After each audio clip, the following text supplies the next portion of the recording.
Hey, Top Gun Options primary traders, Wiz here, with a quick expiration update.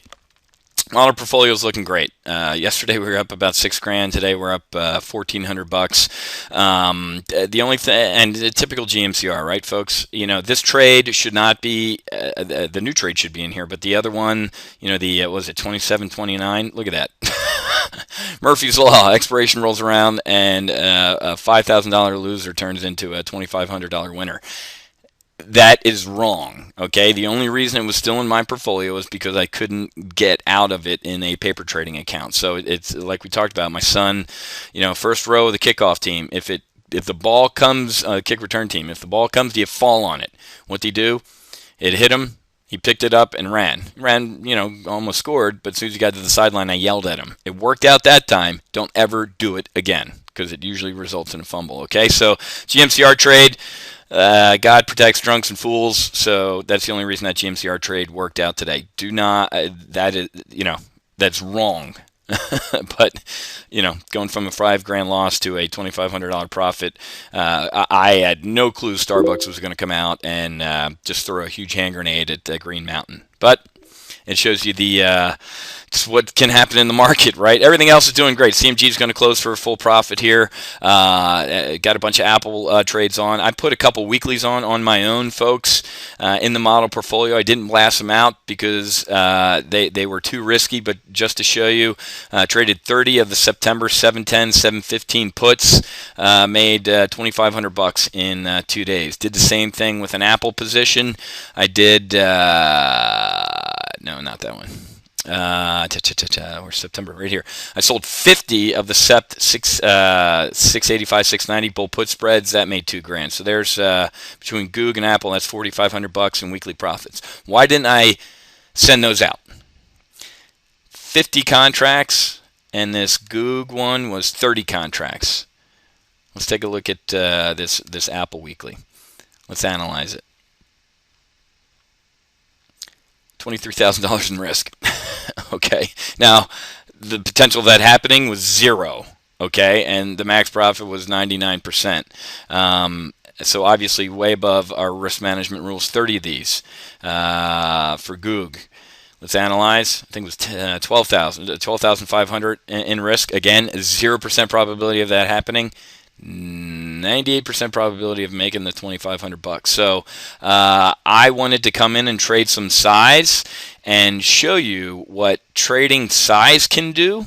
Again, we're still risk managing with $5 wide strikes. I mean, hell, I could have gone $10 wide strikes here and made, $4,000 and $5,000 respectively. So, teachable Obama moment. I'm going to take a look at our risk management rules, and we might go up to not risking more than 10% of the model portfolio on any one trade, especially with the weeklies, with Apple, Goog, Chipotle, and potentially gold. Okay, so I just wanted to show you those. To show you the power of size and trading in size. But guess what, folks? That's a double-edged sword, isn't it?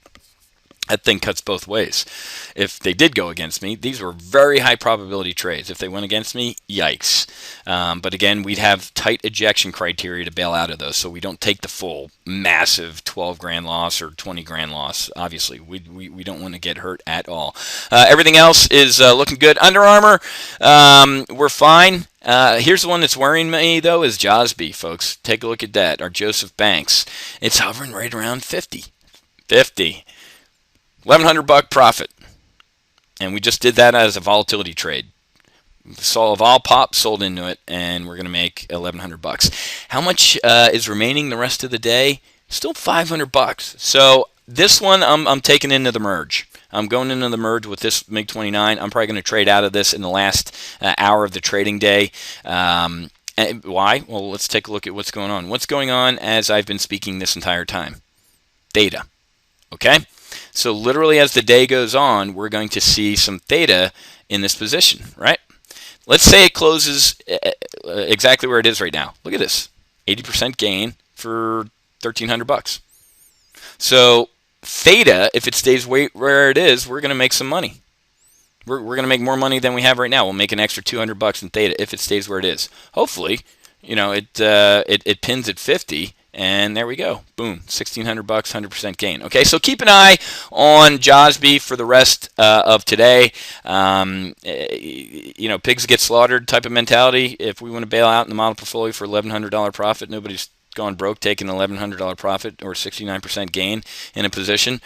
But the market was up 40, now we're only up 25. Same thing with the SPOOs. I feel the air coming out of this, especially on a Friday, and there's nothing else going on, folks. Let me show you, Dennis Lockhart speaking. That's the only thing on the radar today. Last night, Oracle had a huge miss after the close. Bed Bath & Beyond the day before. FedEx, Norfolk Southern. The Canaries are dropping dead, folks. So, again, the only bullish positions we're going to have are long-term diagonals or trading weeklies.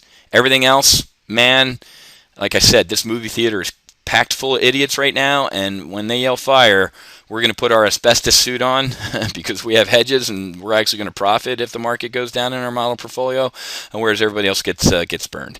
Okay? So happy hunting. Make sure you hedge. Everything else is looking good. Obviously, volatility is in the crapper, so to speak, and that's fine. I mean, and look at this. That's right, Vertex.